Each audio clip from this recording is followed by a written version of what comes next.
దేవుడు ఏర్పాటు చేశాడు. నేను మాట్లాడుతూ ఉన్నాను, ప్రార్థన చేస్తూ ఉన్నాను.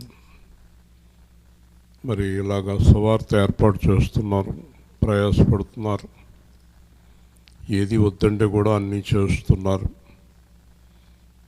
మరి వారికి నువ్వు ఇచ్చే ఆశీర్వాదం ఎటువంటిది అని అడిగినప్పుడు దేవుడు స్పష్టంగా మాట్లాడుతున్నాడు. నా నిమిత్తము, సువార్త నిమిత్తము సమస్తము విడిచి నన్ను వెంబడించేవారు ఇక్కడ నూరంతలుగా అక్కడ నిత్య జీవము ఇస్తాను. ఈరోజు ప్రకటిస్తున్నాను, ఈ సువార్తను ఏర్పాటు చేసి సువార్త కొరకు ఎంతో శ్రద్ధ తీసుకుని నిన్నటి దినాన్ని ఇక్కడికి వచ్చి మాట్లాడి ఏర్పాటు చేశారు కనుక వారు జీవించి ఉన్నంతకాలము ఏ లోటు కొలగదని వాగ్దానం చేస్తున్నాను. జీవితకాలం చివరి దాకా కూడా ఏ విధమైన లోటు కలగదు. ఇది దేవుని వాగ్దానం, తిరుగులేని వాగ్దానం. కాబట్టి సువార్త అంటే దేవుడికి చాలా ఇష్టమైన పని. మీలో ఆశీర్వాదం కావాలనుకున్న వారందరూ దాంట్లో పాల్గొవాలి. అలాగే శ్రీనివాస్ గారి యొక్క కుటుంబం గురించి కూడా ప్రార్థన చేద్దాం. ప్రేమగల తండ్రి, మరి సోలామీది కాలేబు గారి కుటుంబం, శ్రీనివాస్ గారి కుటుంబంతో కలిసి ఏర్పాటు చేసిన ఈ సువార్తను మీరు దీవించి వారి కుటుంబాల్లో ఉన్న లోటుపాట్లన్నీ సరిచేసి వారికి ఈ సువార్త ఆశీర్వాదం తప్పక దయచేయమని, మీ ఆత్మ ద్వారా వారిని దర్శించి ఇంకా రక్షణ లేని వారైతే రక్షణలోనికి నడిపించమని, 21 సంవత్సరాలుగా మాకు తోడై నడిపిస్తున్న సువార్తను బట్టి స్తుతులు అర్పిస్తూ పాల్గొన్న బిడ్డలందరూ మైక్ సెట్లు, వాహనాలు, ఎంతో ప్రయాసపడి ఆహార పదార్థాలు ఎంతో ప్రయాసపడి ఏర్పాటు చేసిన వారందరినీ ప్రత్యేకంగా దీవించమని, ఈ గ్రామాన్ని, గ్రామంలో ఉన్న సంఘాలు పరిచర్య చేస్తున్న వారిని దీవించమని, మీ ఆత్మ ద్వారా మాకు కావలసిన వాక్యం అందించమని యేసుక్రీస్తు శ్రేష్టమైన నామములో ప్రార్థిస్తున్నాము తండ్రి. ఆమేన్. సిలువలో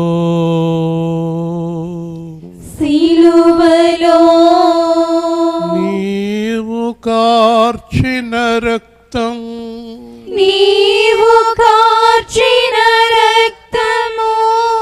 నా జన్మ కర్మ పాపములను,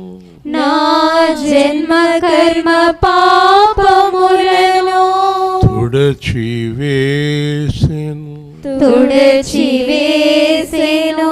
పరిశుద్ధుల స్వాస్థ్యములో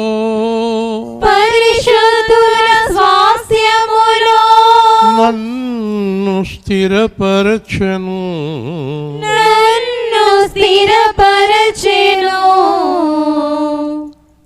ఎలా తీర్చగలను నీ రుణము యేసయ్యా, ఎలా తీర్చగలను నీ రుణము యేసయ్యా, ఎలా తీర్చగలను నీ రుణము యేసయ్యా, ఎలా తీర్చగలను నీ రుణము.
ఎలా తీర్చగలను నీ రుణము యేసయ్యా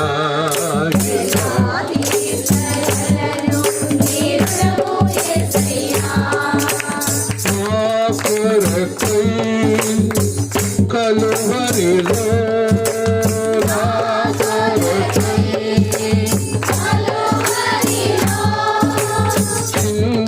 చిందించినావు పరిశుద్ధ రక్తాన్ని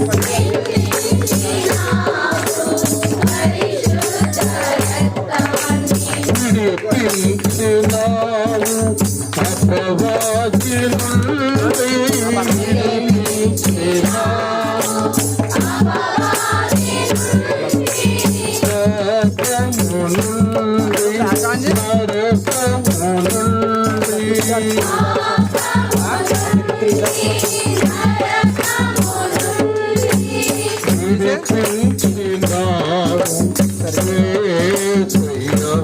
నన్ను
నాకు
జీవగల దేవుడిపైన యేసుక్రీస్తు ప్రభువా, నీ దివ్యమైన అద్భుతమైన ఆశీర్వాదకరమైన కృపను బట్టి స్తోత్రాలు.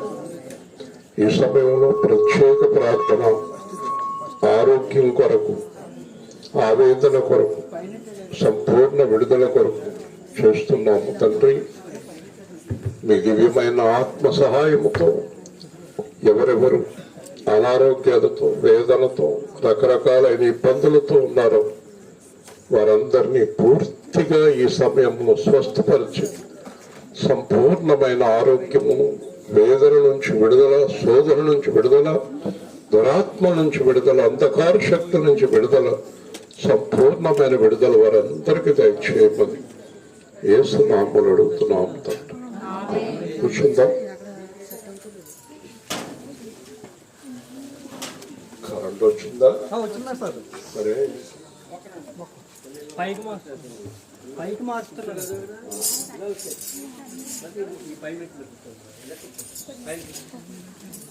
గాలి బాగా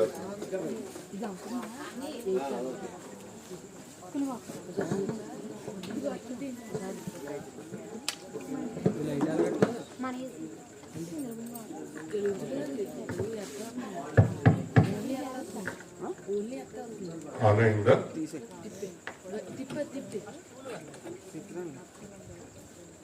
ఓకే.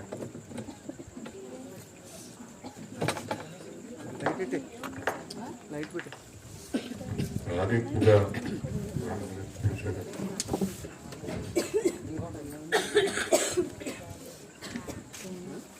దేవుని యొక్క వాక్యంలోనికి వెళ్దాము. దేవుని యొక్క వాక్యము అంటే దేవుని యొక్క హృదయము అని అర్థం. అంటే దేవుడి మనసులో ఉన్న మాటలు పరిశుద్ధాత్మ ద్వారా రాయించాడు. దేవుని వాక్యము వినాలి, చెప్పేవారు, వినేవారు అందరూ కూడా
అనే భయము కలిగి జీవించాలి. చెప్పేవారైనా వినేవారైనా ఎప్పుడైతే ఇది దేవుని మాట అనుకున్నామో అప్పుడు మన హృదయంలో దేవుని మాట పని చేయటం ప్రారంభిస్తుంది. యేసుప్రభు చాలాసార్లు నీ విశ్వాసము చొప్పున నీకు కలుగునుగాక అన్నాడు. దాంట్లో అర్థం ఏంటో తెలుసా? ఆయన మాట మీద ఉండే విశ్వాసము మన జీవితంలో కార్యం చేస్తుంది. హల్లెలూయా. ఆ మాట మీద విశ్వాసం లేనప్పుడు కార్యం జరగదు. కాబట్టి ఆయన మాట నమ్మటం, ఆయన మాట మీద విశ్వాసం ఉంచటం, ఆయనకి ఇష్టమైన జీవితంలో ఉండటం, ఇది మనకు ఉండవలసినటువంటి పద్ధతి. సంఘంలో మీరు పరీక్షించండి. చాలా మంది జీవితాలు, ఎవరైతే వాక్యంలో నిలబడి వాక్యానుసారంగా జీవిస్తున్నారో వాళ్ళు చాలా ప్రశాంతంగా ఉంటాయి వాళ్ళ జీవితాలు. గందరగోళం జీవితాలు ఉన్నాయంటే వాళ్ళ వాక్యంలో లేరు అనే అర్థం. వాక్యంలో ఎవరైతే ఉన్నారో వారి జీవితాలు చాలా ప్రశాంతంగా ఉంటాయి. కారణం ఏంటంటే వారి జీవితాలను స్వయంగా దేవుడే నడిపిస్తాడు. దేవుని స్తోత్రం. దేవుడు నడిపించే జీవితం ఎంత విశ్రాంతిగా ఉంటుంది. యేసు ప్రభు ఈ లోకానికి వచ్చింది విశ్రాంతిని ఇవ్వటానికి, కలవరపరచడానికి కాదు. విశ్రాంతి లేదు అంటే దేవుని మాట వినడం లేదు. మొగుడు పెళ్ళమో పిల్లలు ఇంట్లో ఎవరో దేవుడి మాట వినడం లేదు, దేవుడికి వ్యతిరేకంగా ఉన్నారు. ఆ దేవుడికి వ్యతిరేకంగా ఉన్న జీవితంలో శాంతి అనేది ఉండదు. ఇప్పుడు ఉదాహరణకి ఇంట్లో ఒక్కళ్ళు తేడాగా ఉన్నా ఇంట్లో శాంతి ఉండదు, విశ్రాంతి ఉండదు. కుటుంబ సభ్యుల్లో ఒక సభ్యుడు తేడాగా ఉన్నా ఆ ఇంట్లో విశ్రాంతి ఉండదు. అతని వల్ల ఇంట్లో ఉన్న వాళ్ళందరికీ కలవరంగా ఉంటుంది. కాబట్టి మనమందరం దేవుని మాట మీద విని దేవుని మాట మీద జీవిస్తూ ఉంటే గనక ఆయన వాగ్దానం చేసిన విశ్రాంతి మన జీవితాల్లోకి వస్తుంది. సంపూర్ణమైన విశ్రాంతి, కలవరం లేని జీవితం, భయం లేని జీవితం, ఏది జరిగినా దేవుని చిత్తం అనేటటువంటి జీవితం. ఈ అద్భుతమైన జీవితం ఇవ్వటానికి యేసు ఈ లోకానికి వచ్చాడు. కానీ బాధాకరమైన విషయం ఏంటంటే ఇంత వాక్యం వింటున్నా, ఎన్ని సంవత్సరాల నుంచి సంఘంలో ఉంటున్న కొంతమంది గందరగోళమైన జీవితంలో ఉన్నారు. స్థిరత్వం లేదు, ఒక దారి లేదు. ఆ దారి స్థిరత్వం లేకపోవటానికి కారణం 100% వాళ్లే. దేవుని స్తోత్రం. దేవుడు కాదు, దేవుడు కారణం కాదు, ఇంకేది కారణం కాదు, అపవాది కారణం కాదు, ఎవరు కారణం కాదు, నువ్వే. దానికి అర్థం ఏంటంటే నువ్వు మారు మనసు పొందితే నీ హృదయానికి శాంతి దొరుకుతుంది. దేవుని స్తోత్రం. ఎవరో మారు మనసు పొందితే నీకు శాంతి దొరకదు. అర్థమైందా మీకు? నీ ఇంట్లో నీ భర్త వల్ల అశాంతి నీకు కలుగుతుందంటే నీ భర్త మారు మనసు పొందేదాకా నీకు అశాంతి తప్పదు. అలాగే మీ ఇంట్లో ఎవరైతే మారు మనసు పొందలేదో వాళ్ళ వల్ల మీ కుటుంబానికి అశాంతి తప్పదు. కాబట్టి చాలా ప్రాముఖ్యమైన విషయం ఏంటంటే ఈ షూలామితి ప్రార్థనలన్నిటిలోని రక్షణ పొందాలని రాయలేదు. ప్రతి ప్రార్థన మిగతా వాళ్ళు ఎవరు రాయలేదు. అలాగా ఈ అమ్మాయి ప్రార్థనలన్నిటిలోని మారు మనసు రక్షణ, మారు మనసు రక్షణ అని రాసుకుంటే వెళ్ళింది. కాబట్టి మారు మనసు పొందకుండా రక్షణ ఆనందము లేదు. వలెలు చెప్పండి. మారు మనసు పొందకుండా ఏమి లేదు, రక్షణ ఆనందం లేదు. రక్షణానందం లేదు. వింటున్నారా? రక్షణానందం లేదు. ఒక గదిలో చాలా చీకటిగా ఉంది. ఏం చేస్తున్నారో ఏంటో తెలియట్లేదు, ఎక్కడ కూర్చున్నారో తెలియట్లేదు. కటికి చీకటి, ఆ గది అంతా కటికి చీకటి. ఆ చీకట్లో నలుగురు కూర్చొని ఉన్నారు. ఎవరి ముఖాలు ఏంటో ఎవరేంటో మాటలు తప్ప మనుషులు తెలుపుతలేదు. ఆ ఇంట్లో లోపల ఒక చిన్న పిల్లడు వీళ్ళందరూ చీకట్లో ఉన్నాడని ఒక పెద్ద దీపం పట్టుకుని గదిలోకి వచ్చాడు. ఆ దీపం పట్టుకుని గదిలోకి వచ్చేటప్పటికి ఆ గదంతా వెలుగు వచ్చేటప్పటికి ఎవరెక్కడున్నారో, ఎవరు ఎలా ఉన్నారో, ఎవరెక్కడ కూర్చున్నారో అన్నీ కనపడి దేవుని స్తోత్రం. అలాగే దేవుడు వెలుగై ఉన్నాడు. దేవుని వెలుగు మన లోపలికి వచ్చినప్పుడు మన లోపల ఉన్న ఆ యొక్క దేవుడికి ఇష్టం లేని అన్ని కనిపిస్తాయి. ఆ వెలుగులో ఏమన్నాడు, నీ ముఖకాంతులో మా రహస్య పాపములు కనబడుతున్నవి. ఆయన వెలుగు వచ్చేటప్పటికి మన పాపం బయటకు వస్తుంది. పెద్ద పెద్ద దైవజనులు కూడా అదే చెప్పారు, మేము అసలు పాపాత్ములు అనుకోలేదు, యేసుప్రభు దగ్గరికి వచ్చిన తర్వాత మా పాపం ఏంటో అర్థమైంది. నన్ను ఎప్పుడు అందరూ పొగుడుతూ ఉంటే నేను అసలు పాపాత్ముడు అనుకునేవాడిని కాదు. నేను దేవుడి దగ్గరికి వచ్చాక నా అంత పాపాత్ముడు లేడు బాబోయ్ అనుకున్నాను. కాబట్టి దేవుడి దగ్గరికి వచ్చేదాకా మనం పాపంలో ఉన్నామన్న విషయమే అర్థం కాదు. దేవుని స్తోత్రం. కాబట్టి ఈ దేవుడి దగ్గరికి వచ్చిన తర్వాత మనకి అద్భుతమైనటువంటి విషయాలు బయలుపరచబడతాయి. ఆ దేవుని వెలుగులో మనకి రహస్యాలన్నీ బయటకు వస్తాయి. ఈ బయటకు వచ్చినవి అన్ని వదిలిపెట్టుకుంటా వెళ్ళిపోయి పరిపూర్ణమైన వెలుగులోకి నువ్వు వచ్చేస్తే నీ జీవితం ఎంత బాగుంటుందో. హల్లెలూయా. ఆ కుటుంబం ఎంత బాగుంటుంది, ఆ సంఘం ఎంత బాగుంటుంది, ఆ జీవితం ఎంత బాగుంటుంది. కాబట్టి ఈరోజు మనం కొన్ని మాటలు విందాం. మత్తయి సువార్త 5వ అధ్యాయం 43వ వచనం నుంచి చదువుకుందాం.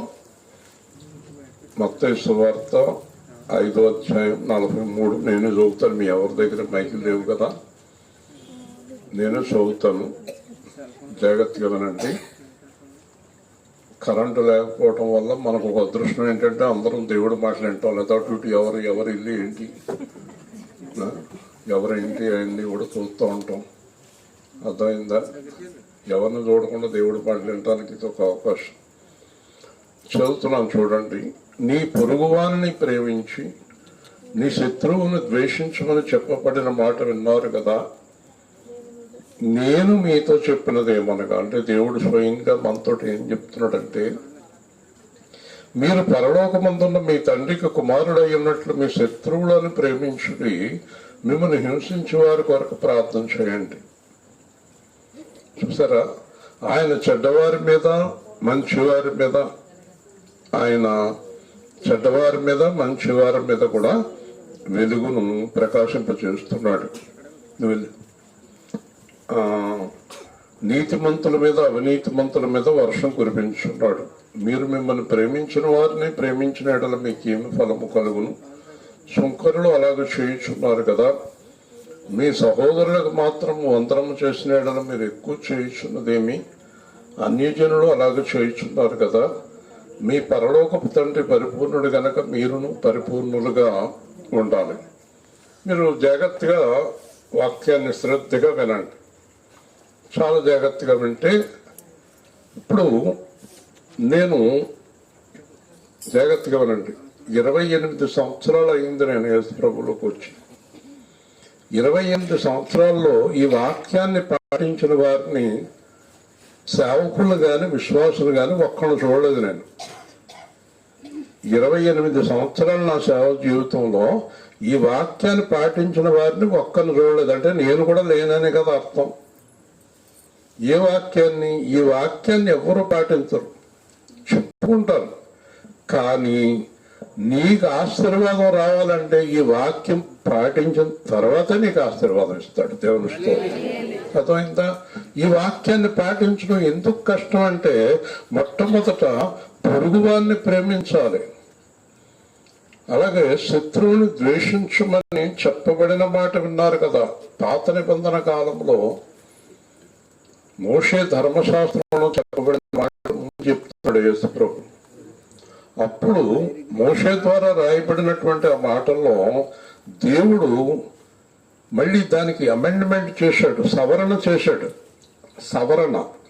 ఆ సవరణలో నేను మీతో చెప్పున్నదేమనగా, నేను స్తోత్రం చెప్పండి. ఎవరు చెప్తున్నారు మనతోటి? చెప్పాలి.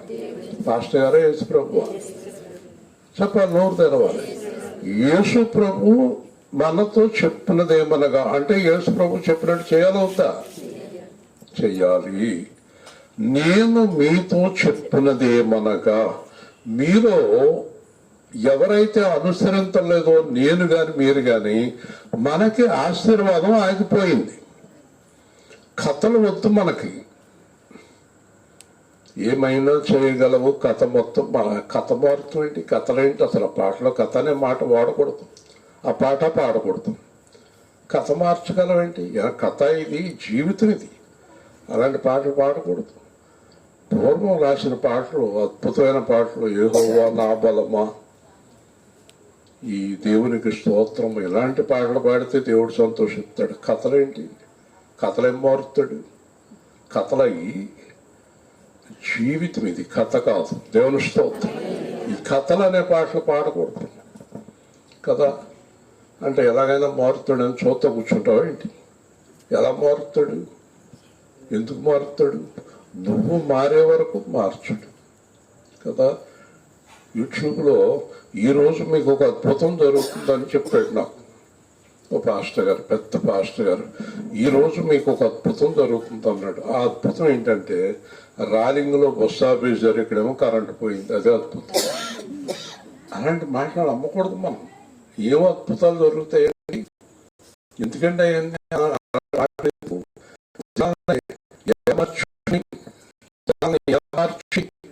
లేనిపోయిన మాటలు చెప్పి ఇలాగా మనుషులను వంచేటటువంటి ఆ మాటల వల్ల ఏం ప్రయోజనం? మనకి సత్యాన్ని మాట్లాడుకోవాలి, లేనిపోయిన మాటలు మాట్లాడకూడదు కదా. అర్థమైంది మీకు? కల్పనా కథలు మాట్లాడకూడదు. ఇక్కడ ఏమంటున్నాడంటే యేసు ప్రభు, మీరు పరలోకమందున్న మీ తండ్రికి కుమారులై ఉండునట్లు. ఇప్పుడు మనకి మార్గము యేసే, ఇంకెవరి మార్గం లేదు. పాస్టర్లు, సంఘాలు, డినామినేషన్స్ మనకు మార్గం కాదు. మా అయ్యగారు చెప్పినట్టు మీ అయ్యగారు లేదు, గొయ్యగారు లేదు. ఎవరు చెప్పినట్టు వినొద్దు. బైబిల్లో ఏది ఉందో అది చెయ్యంతే. దేవుని స్తోత్రం. మీ అయ్యగారు చెప్పేది బైబిల్లో ఉందో లేదో చూసుకో. గుడ్డోళ్ళగా వెళ్ళిపోకు. గుడ్డోడికి తర్వాత గమనించారంటే ఇద్దరు కలిపి కూతురు పడ్డారంట కదా. అర్థమైంది మీకు? ఒక ఆవిడ అనేది నేనేం చేయ పని చేసేస్తానండి. అదేంటి మరి మిగతా వాడికి నేను ఏం చేయ పని చేసేస్తానంటదండి. అది ఎలా చేస్తాడో నాకైతే అర్థం అవుతుంది. మరి ఏం చేయకుండా చేసేస్తాడా అంటే స్టవ్ వెలిగించకుండా గిన్నె పెట్టితే అన్నం అయిపోతుందా? నీకు అయిపోతుందా? ఒకవేళ నువ్వు తినకుండా లోపలికి వెళ్ళి అరిగిపోతుందా? నేనేం చేయక్కర్లేదండి, మీకు తెలదంటుంది, నాకు తెలదంటే ఏం చేయక్కర్లేదంట. అన్నీ అయిపోతున్నాయంట, అన్నీ అయిపోయినాయి. ఇప్పుడు తెలిసింది చేయకుండా చేయడాన్ని. దేవుని స్తోత్రం. కాబట్టి అజ్ఞానపు మాటలొద్దు మనకి, అజ్ఞానపు మాటలొద్దు. నువ్వు మందిరానికి రాకుండా పొద్దున్న చెప్పాను, ఇంటికాడ కూర్చున్నావా పెనాల్టీ నీకు. నువ్వు ఏదైనా పనిలో ఉంటే పర్వాలేదు, ఆరోగ్యం బాగోకపోతే పర్లేదు. ఊరికి ఇంట్లో కూర్చుని ఒకళ్ళు ఎదురుకుండా కూర్చుని నువ్వేం తెస్తున్నావు నేనెంత తెస్తున్నావు అని కూర్చుకుంటా కూర్చున్నారా? అది ప్రమాదం మీకు. వింటున్నారా? దేవుడు పనిలో పాల్గొనాలి, దేవుడు ప్రార్థనలో పాల్గొనాలి, దేవుని సువార్తలో పాల్గొనాలి. నేను మీతో చెప్పినదేమనగా, ఇంకో చోట ఏం చెప్పాడు యేసు ప్రభు చెప్పండి?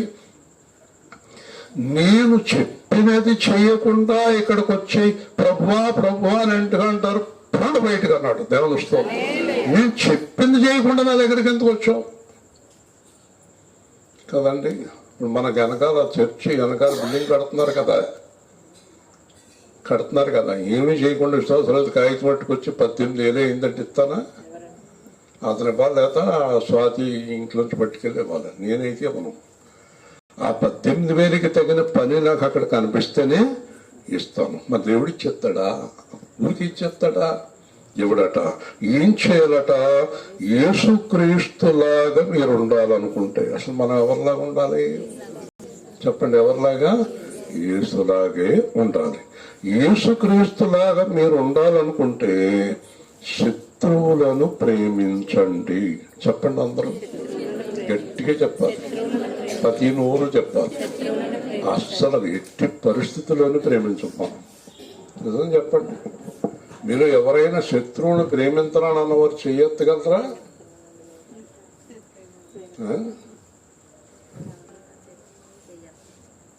ఒక్కోసారి మీరు తిడతామన్నాడు అనుకోండి, పళ్ళు రాలగొట్టేస్తాడు దేవుడు. చెయ్యెత్తిన తర్వాత తిట్టారు అనుకోండి శత్రువుల్ని, చేత పళ్ళన్నీ మొత్తం 32 ఊడిపోయి అనాల్సి వస్తుంది. నన్ను ఎంత బాధ పెట్టింది, అది నాశనం అయిపోద్ది అన్నావే అనుకో, నువ్వు ఈరోజు చెయ్యొద్దావు అనుకో, 32 ఊడిపోతాయి. జాగ్రత్త. శత్రువులను ప్రేమిస్తున్నారా మీరు? చూసారా, ఈ ఆజ్ఞ ఇది, శత్రువులను ప్రేమించుడి. ఇప్పుడు చెప్పండి, దీంట్లో ఉన్న అర్థం ఏంటి చెప్పాలి? శత్రువులను ప్రేమించడం అంటే అర్థం ఏంటి? యోసేపు భార్య రెబెకా గారిని అడుగుతాం, శత్రువులను ప్రేమించమంటే ఏంటమ్మా? దెబ్బలాడతామా? మరేంటి? ఏమయ్యా మన యేసు శత్రువులను ప్రేమించడం అర్థం ఏంటి చెప్పండి? అందరూ 2 చేతులు ఎత్తి దేవుని స్తోత్రం చెప్పండి. అంటే మనకు శత్రువులే లేరు. అర్థమైందా? మన శత్రువులు ఉన్నారా? లేరు. ఎందుకంటే శత్రువులు ప్రేమిస్తున్నాం. ఇంకా శత్రువులు ఎలాగవుతారు? వాళ్ళకి మనం శత్రువులు అయ్యామేమో కానీ మనకు శత్రువులు లేరు. ఎప్పుడైతే మనం శత్రువులు ప్రేమిస్తున్నామో, నా ఎదురుకుంటూ ఒక ఆవిడ వచ్చి మన సంఘంలోనే మమ్మల్ని ఎలా చేశారు, వాళ్ళు నాశనం అయిపోవాలి, అంతగాని ఈవిడైపోయింది కానీ వాళ్ళు బాగానే ఉన్నారు. ఈవిడైపోయింది నాశనం. మరి దేవుడు చెప్పిన మాట చేయలేదు కదా, ఈవిడ కొట్టేసింది దెబ్బ, వాళ్ళు ఎంపలేకున్నారు.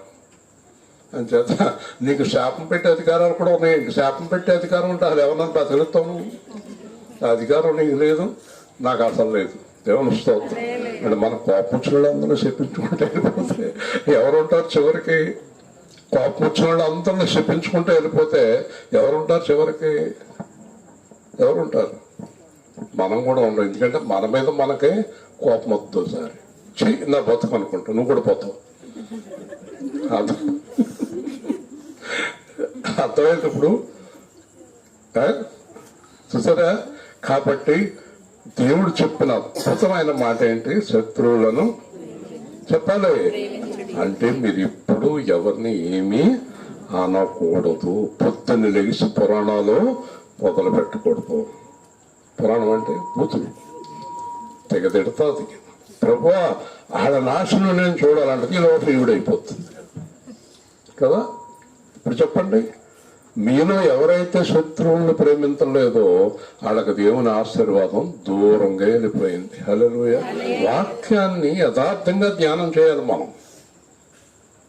నేను నా ఆస్తి దొంగిలించిన వ్యక్తిని ద్వేషించేవాడిని, వాళ్ళు ఏమవుతారో చూడండి అనుకునేవాడిని. ఈ మధ్యకాలంలో దేవుడు వాళ్ళ గురించి ప్రార్థన చేయ, లేదంటే నీకు ఆశీర్వాదం ఉండదు అన్నాడు.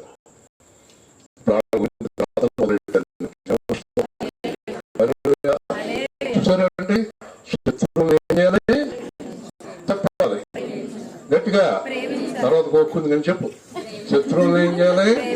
ప్రేమించాలి. ఇంకో మాట చెప్పనా?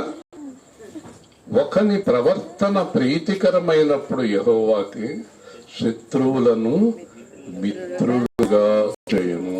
హల్లెలూయా చెప్పండి. మన ప్రవర్తన దేవుడికి నచ్చితే మనల్ని ఎంతమంది హింసించినా మనం ఏమీ అనకుండా ప్రభువా ప్రభువా ప్రభువా ప్రభువా. వెనుక నుండి తన్నింది ఒకరు, తన ముందు నిలచిన వింది మరి ఒకరు. వెనుక నుండి తన్నింది ఒకరు, తన ముందు నిలచిన పంతులాడినారు, పలు బాధలు పెట్టారు. పంతులాడినారు, పలు బాధలు పెట్టారు.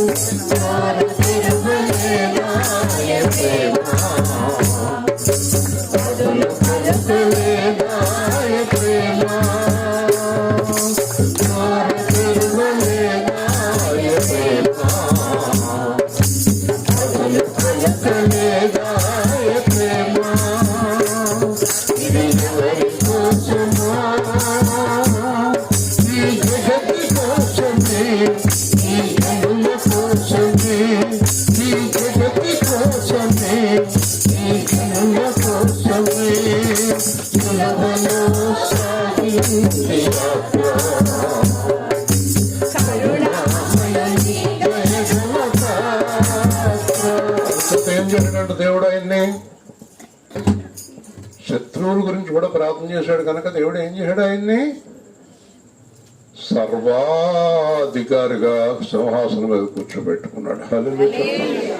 చూసారా, శత్రువుల గురించి ప్రార్థన చేశాడు కనుక తీసుకెళ్లి సింహాసనం పక్కన కూర్చోబెట్టుకున్నాడు.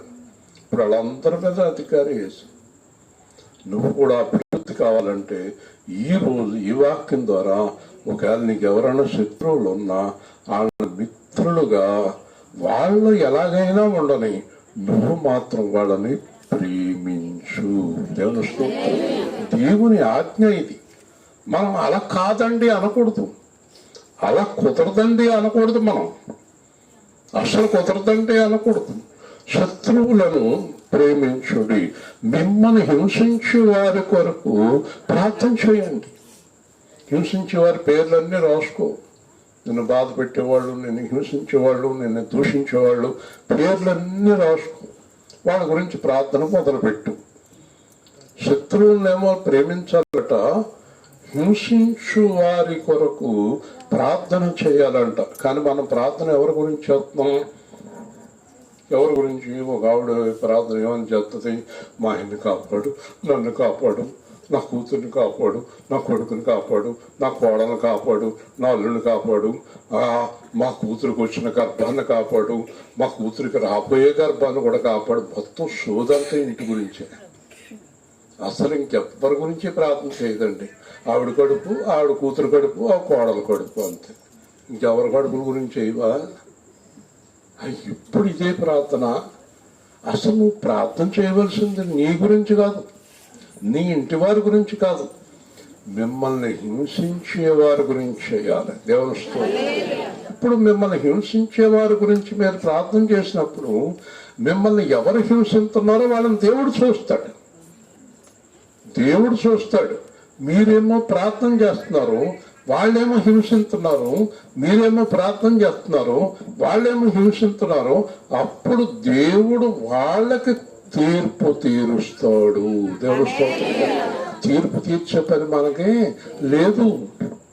మనం ఎవ్వరికి తీర్పు తీర్చకూడదు, మనం ఎవ్వరికి తీర్పు తీర్చకూడదు. తణుకులో ఒక పాస్టర్ గారు నాతో మాట్లాడుతూ, నన్ను ఇలా చేశారండి, ఇలా చేశారండి, అలా చేశారండి, కాబట్టి వాళ్ళ ఇంట్లో వాళ్ళు అందరూ చచ్చిపోయారంటే అన్నాడు.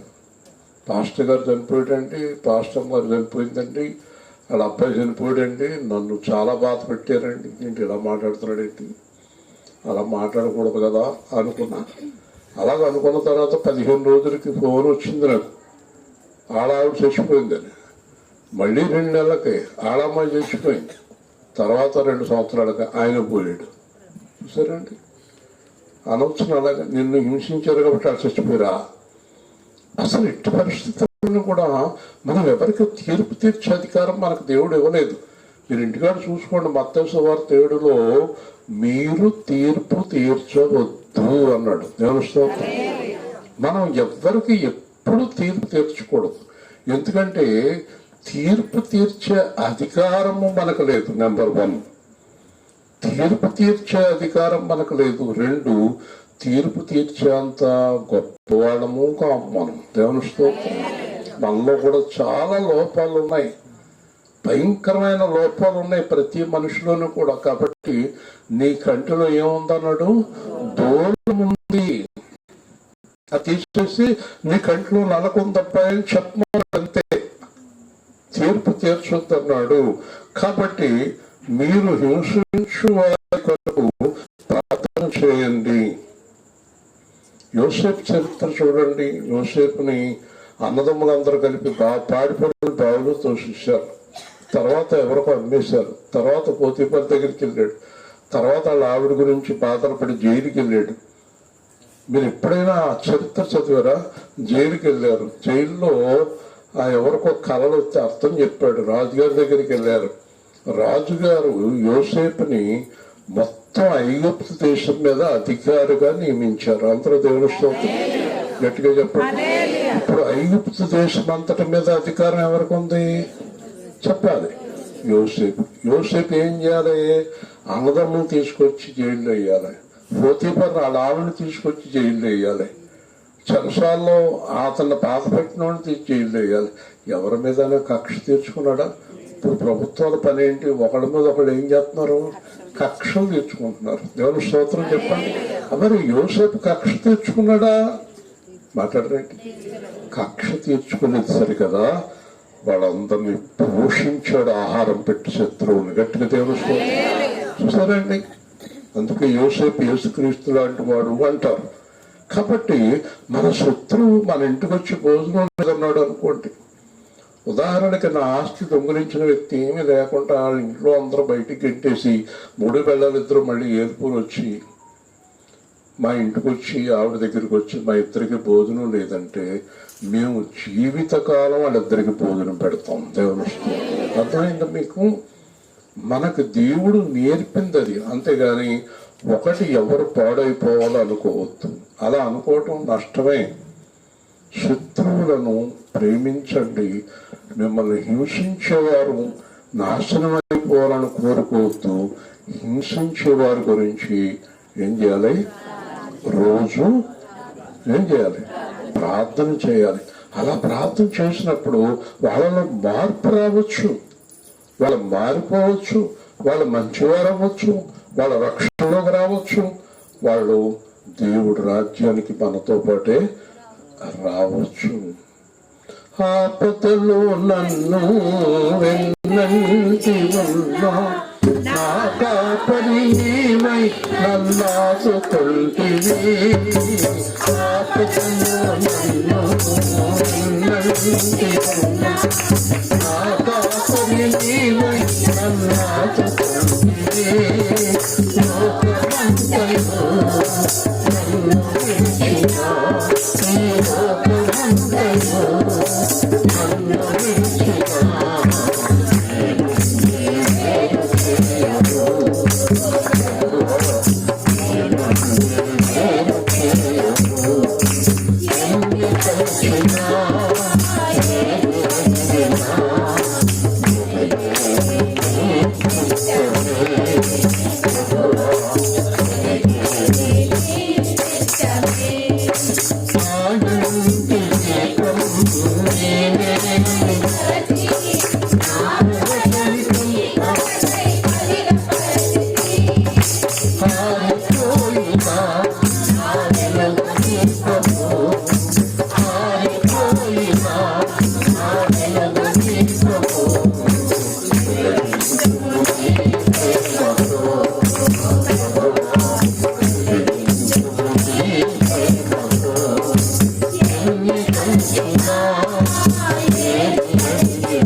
జరుగుతుంది అనుకోవాలి మనం.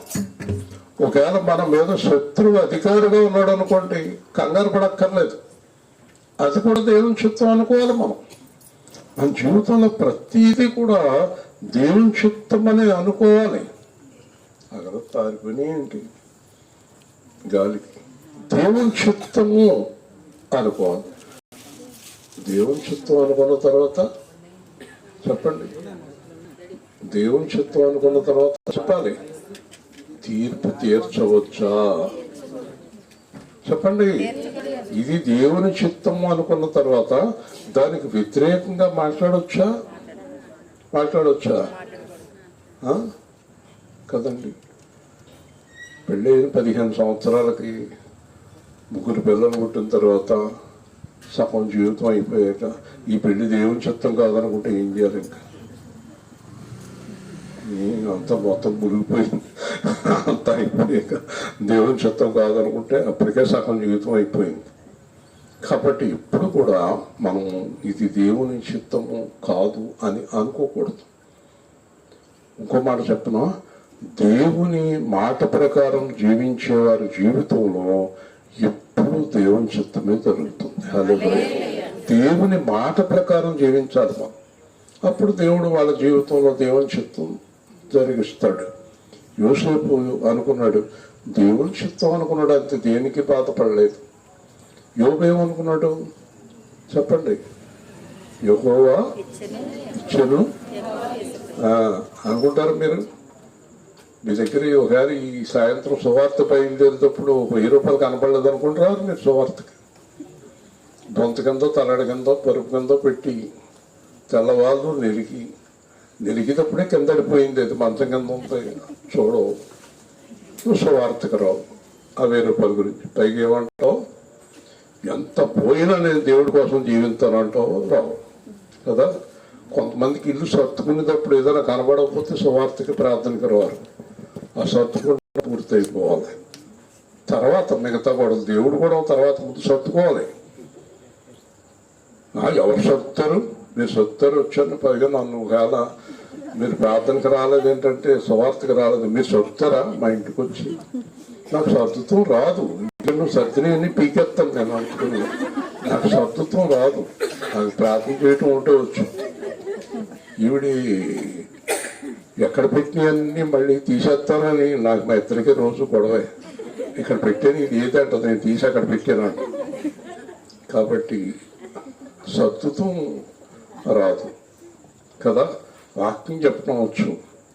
కాకపోతే నేను ప్రార్థన చేస్తే సర్దుకుంటాక మీకు సామాన్లు లేకుండా చేయటం కూడా వచ్చు. అది కూడా గుర్తుపెట్టుకో. అది జాగ్రత్తగా ఉండాలి. దేవుడి కంటే దేనికి ప్రాధాన్యత ఎక్కువ ఇవ్వకూడదు. ఇన్నాళ్ళకి పిల్లలెప్పుగా గారు గ్రహించినట్టు కనపడుతున్నారు. మరి ఇంకా ముందుకు కూడా గ్రహించాలి. మళ్ళీ ఏదైనా ఉద్యోగం వచ్చాక ఆగిపోయావు కానీ అర్థమైందా? ఆ ఛానల్ టెస్ట్ చేసేదాకా కార్యం చేయడు దేవుడు. ఇవాళకి ఆలోచన చేసేయండి అంటే చేయడు. చూస్తాడు కొన్నాళ్ళు, నిలబడాలి. నిలబడ్డాక చేస్తాడు. ఓకే. కాబట్టి ఇక్కడ చెడ్డవారి మీద మంచివారి మీద కూడా సూర్యుని ఉదయింపచేసి నీతిమంతుల మీద అవినీతిమంతుల మీద వర్షం కురిపిస్తున్నాడు. ఒక్కసారి ఆలోచించండి దేవుడి గురించి. చెడ్డవారి మీద నీతిమంతుల మీద కూడా సూర్యుడు వస్తున్నాడు.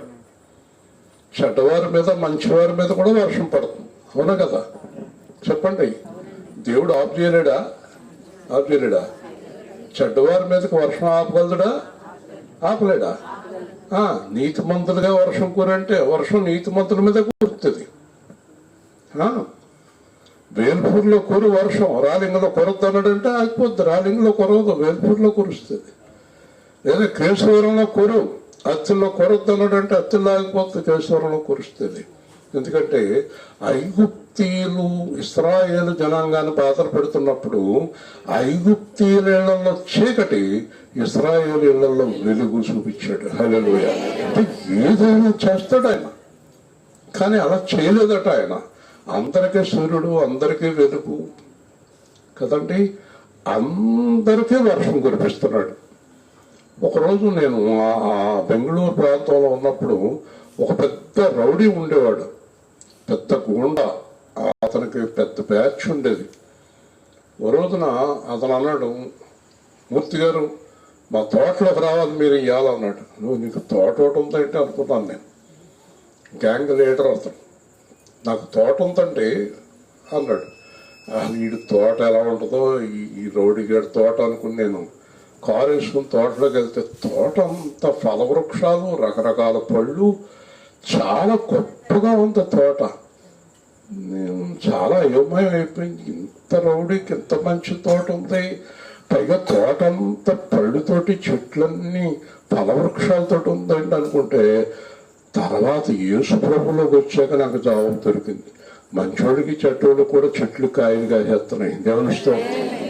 చూసారా? అంటే దేవుడు ఏం చెప్పాడు? చెప్పాలి. మీకు తెలుసా? చెప్పాలి. తీర్పు ఇక్కడన్నాడా అక్కడన్నాడా? ఇక్కడ, అక్కడ. దేవుని స్తోత్రం. నీతిమంతుడుగా ఉండాలి. పాపం చేసేవాడిని చేయని. చివరిలో ఎవరి జీతం వాళ్ళకి ఇస్తాం. ఈ లోపల మన కంగారెందుకు కదా? ఈ లోపల మనకి ఎంతగా ఆడికి తీర్పు తీర్చవా ప్రభు అంటే, తీర్పు తీర్చవాలంటే మనం తీర్పు తీర్చవాలంటే తీర్చేస్తాడా?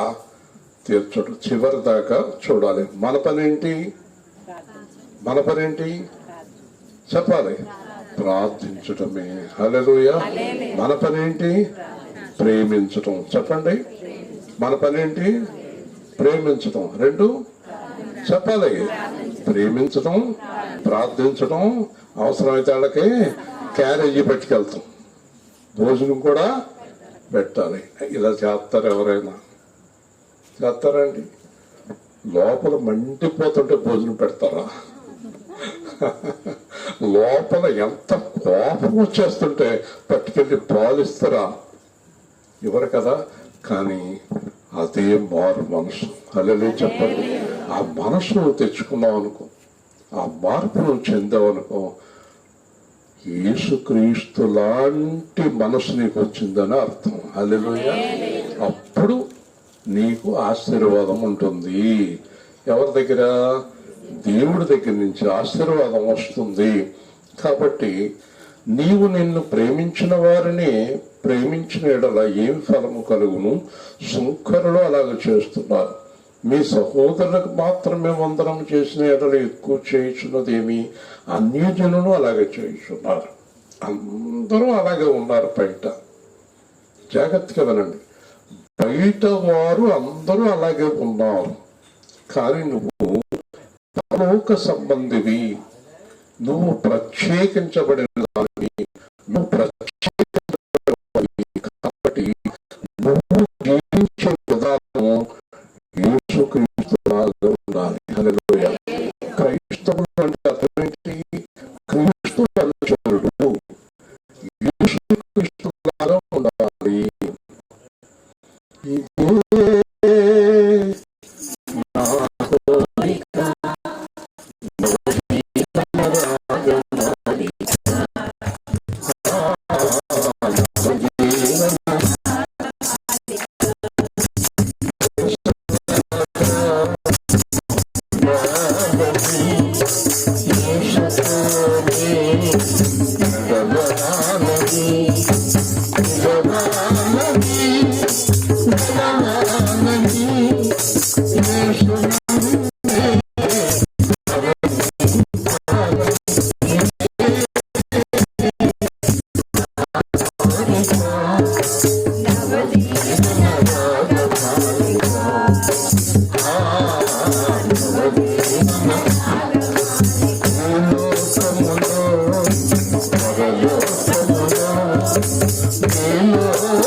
మాట వినని వారు ఎవరు తెలుసా?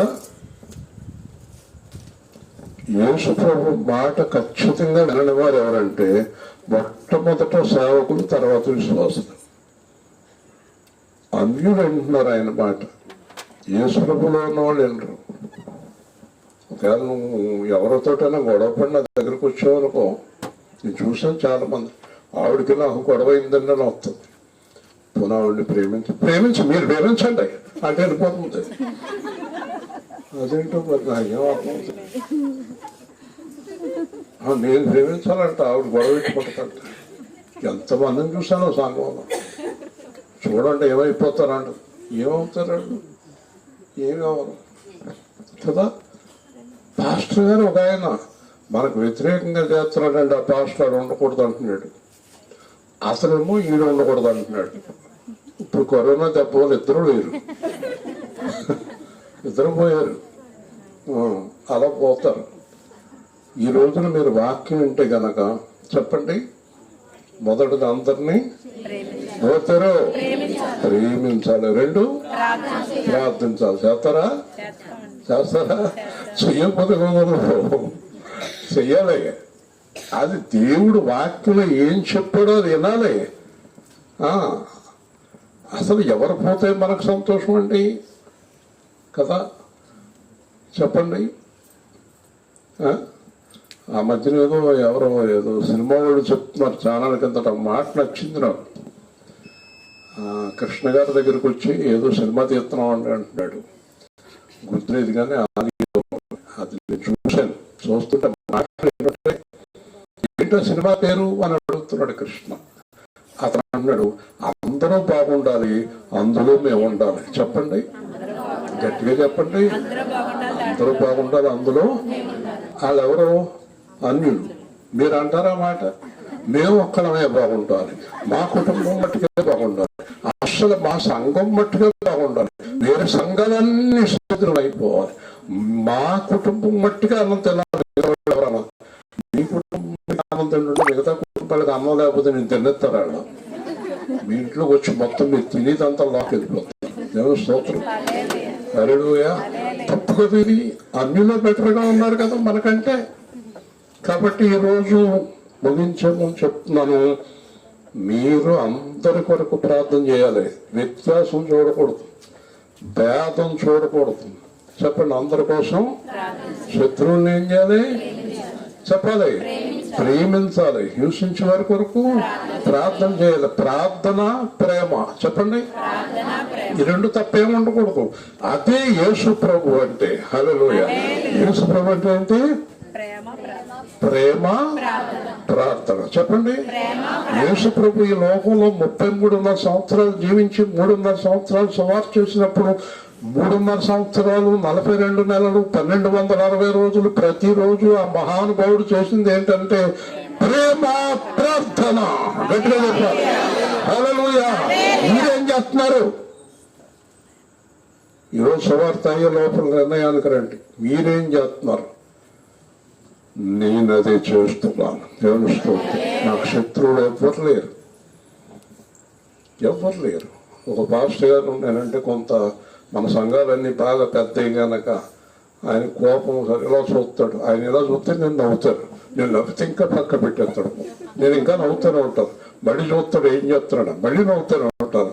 దేవుడు అన్నాడు, నన్ను నవ్వుతానే ఉండమన్నాడు. హల్లెలూయా కదా. మనకు లేదు బాధ, ఆయనకి ఎందుకు? చెప్పండి.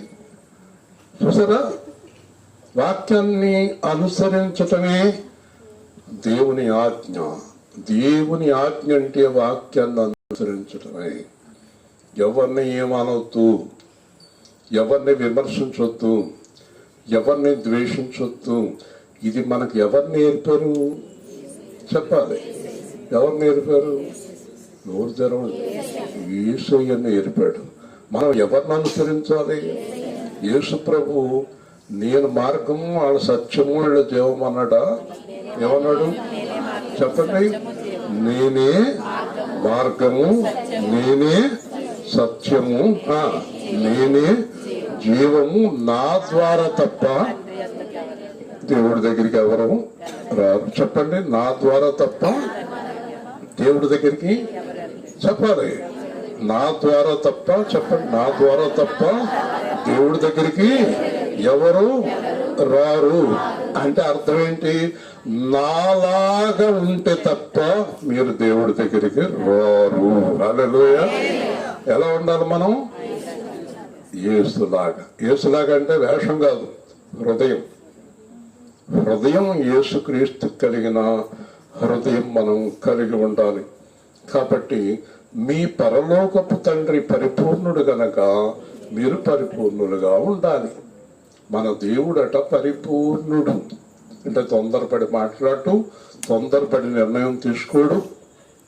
వింటున్నారా? తొందరపడి ఏ కార్యము దేవుడు చేయడు.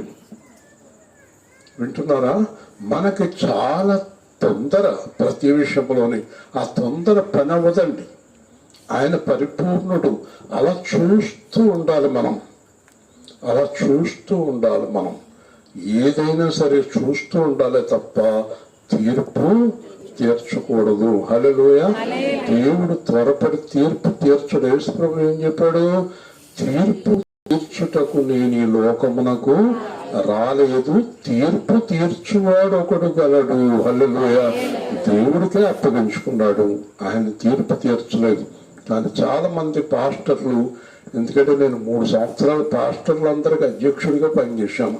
నేను అందరిని చూశాను. 28 సంవత్సరాల సర్వీస్లో ఒక్కళ్ళు ఎలా పాటించలేదు. తీర్పులు తీర్చేస్తారు, అలాగైపోతారు, వీళ్ళు ఎలాగైపోతారు అంటారు. మీరు ఈ రోజు నుంచి ఎవరిని ఏమీ అనొద్దు.